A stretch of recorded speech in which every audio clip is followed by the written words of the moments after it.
আসসালামু আলাইকুম রহমতুল্লাহ বরকাতুহ। আলহামদুলিল্লাহ ওসসালাতু ওয়াসসালামু আলা রাসূলিল্লাহ বাদ। সুপ্রিয় দর্শক শ্রোতা ভাই বোন, রমাদান মাসে মা বোনদের অনেক সময় মাসিক আরম্ভ হয়ে যায়, যার কারণে তারা সালাত সিয়াম সহ এই সমস্ত ইবাদতগুলো তারা পালন করতে পারেন না, কারণ মাসিক অবস্থায় নামাজ পড়া রোজা রাখা নিষিদ্ধ।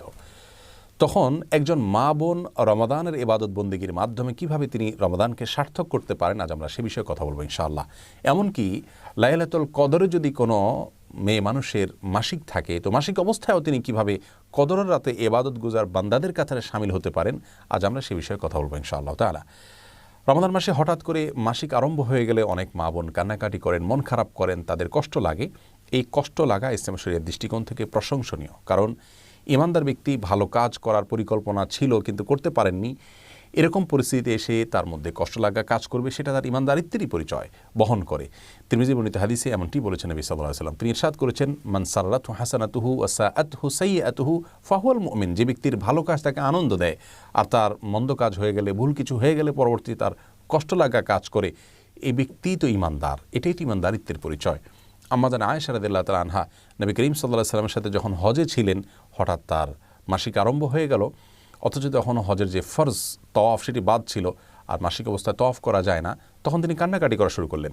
নবী করিম সাল্লাল্লাহু আলাইহি সাল্লাম তাকে সান্ত্বনা দিলেন যে আল্লাহ তাআলা ফয়সালাকে মেনে নেওয়া এটাও একটা ইবাদত, এবং আর বিকল্প তিনি কী কী কাজ করতে পারেন সেগুলো তাকে পরামর্শ দিলেন। অতএব মুসলিম মেয়েদের মধ্যে ইবাদত করতে না পারার কষ্ট এবং দুঃখবোধ তাদের ভিতরে যদি থাকে, জাগ্রত হয়, তাহলে সেটি প্রশংসনীয়, সেটি নিন্দনীয় নয়। তবে সেটি যদি হাউতাসের পর্যায়ে চলে যায়, ভৎসনার পর্যায়ে চলে যায়, তাহলে কিন্তু আবার সেটি গুনাহে পর্যবসিত হতে পারে। সাধারণ দুঃখ লাগা বা কষ্ট লাগা এটা হতেই পারে, বরং ভালো। একজন ঋতুবতী নারী রমাদান মাসে ঋতু অবস্থায়ও যেভাবে তার ওই সময়টাকে তিনি সফল এবং সার্থক সময় হিসাবে কাটাতে পারেন এবং রূপান্তর করতে পারেন, তার জন্য আমরা কয়েকটি পরামর্শ দিতে চাই।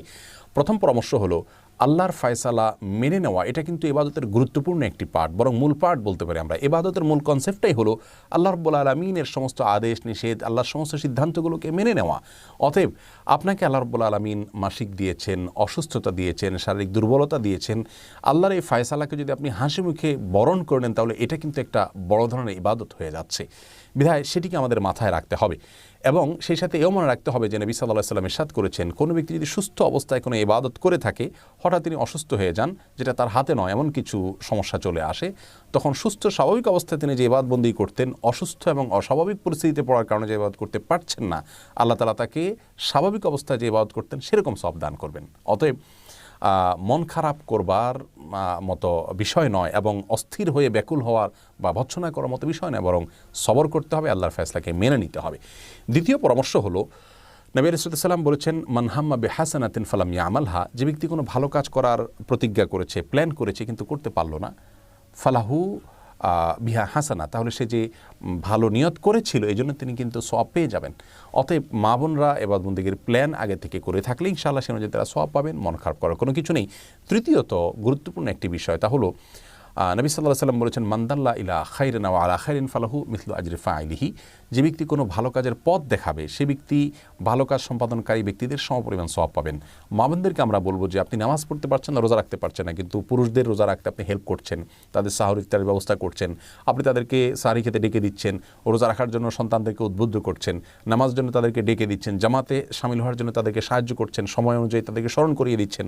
এই যে বিষয়গুলো, এগুলোর মাধ্যমে কিন্তু আপনি তাদের সমপরিমাণ সওয়াব হুবহু আপনি লাভ করতে পারেন। সেই সাথে কিছু ইবাদত আছে যে ইবাদতগুলো আসলে সাধারণ অবস্থায় আমার দ্বারা করা হয়ে ওঠে না, এমনকি পুরুষরাও, আপনার বাসার পুরুষরাও হয়তো করতে পারছেন না, সেই ইবাদতগুলোকে আপনি টার্গেট করুন করে মাসিক অবস্থায় সেগুলো করুন, তাহলে পুরুষদেরকেও আপনি পিছনে ফেলে সামনে অগ্রসর হয়ে যেতে পারেন। যেমন আত্মীয় স্বজনের হক আদায় করা, বিভিন্ন সময়ের যে জিকিরগুলো আছে, রাতে শোয়ার যে দোয়া আছে, জিকির আছে, সকাল সন্ধ্যার দোয়া জিকির আছে, শুক্রবার দুরুদের আমল আছে, এরকম আরও অনেক আমল আছে যে আমলগুলো স্বাভাবিক সময় আপনি যা করেন, এই সময়টাতে এই সুযোগে আপনার সালাত সিয়ামের দায় নেই, জিম্মাদারি নেই, সেই জায়গা থেকে আপনি আরও বেশি করে এগুলো করতে পারেন। তাহলে ইনশাআল্লাহ আপনার এই মাসিকের সময়টাকে আপনি বরং আরও সফল সময় হিসাবে রূপান্তর করতে পারেন, পরিবর্তিত করতে পারেন। যে কোনো দোয়া দুরুদ, জিকির আসকার, তাসবিহ তাহলিল, ইসলামিক বই পুস্তক পড়া, ইসলামিক নলেজ অর্জন করা, এগুলো করা যেতে পারে। কোরআন কারীমের তেলাওয়াত শুনতে পারেন আপনি। তেলাওয়াত করা যাবে কি না এটা নিয়ে মতপার্থক্য আছে। জমহুর বা বেশিরভাগ ওলামা ইকরাম বলেছেন করা যাবে না, অনেক ওলামা ইকরাম ইবনে তাইমিয়া রাহিমাহুল্লাহ সহ অনেকে বলেছেন করা যাবে। তো কোরআন তেলাওয়াত আপনি না করলেও কোরআন তেলাওয়াত শুনতে পারছেন, অন্যের তেলাওয়াত শুনলে সমপরিমাণ সওয়াব পাচ্ছেন। সেই সাথে আপনি অভিনব এবং ভিন্নতর যে ইবাদতগুলো অন্য সময় করার সুযোগ হয় না, সেগুলো এই সময় আরও বেশি করে আপনি করার স্কোপ পাচ্ছেন, সেটাকে আপনি সর্বোচ্চ ভালোভাবে কাজে লাগাবেন। অনেক মা বোন মাসিক বন্ধ হওয়ার ঔষধ নিয়ে মাসিক বন্ধ করেন যাতে ইবাদতবন্দি করতে পারেন। এটি জায়েজ আছে কিনা? এটার উত্তর হলো যে যদি এতে শারীরিক কোনো ক্ষতির দিক না থাকে এবং কোনো প্রকার পার্শ্ব প্রতিক্রিয়া না থাকে তাহলে এটি জায়েজ আছে, তিনি এভাবে ইবাদত করতে পারেন। তবে স্বাভাবিক অবস্থার উপরে ছেড়ে দিতে পারলে সেটা উত্তম হয়। মনে রাখবেন, নিজের মনের খেদ মেটানোটা ইবাদত নয়, আল্লাহর ফায়সালাকে মেনে নেওয়াটা কিন্তু হলো ইবাদতের মূল বিষয়।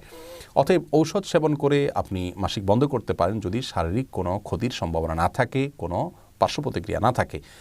আর যদি পার্শ্ব প্রতিক্রিয়া থাকে তাহলে এমনটি করা জায়েজ হবে না। আল্লাহ তাআলা আমাদের সকলকে ইবাদত বন্দেগীতে প্রতিযোগিতামূলকভাবে অগ্রসর হওয়ার তৌফিক দান করুন। আসসালামু আলাইকুম ওয়া রাহমাতুল্লাহ।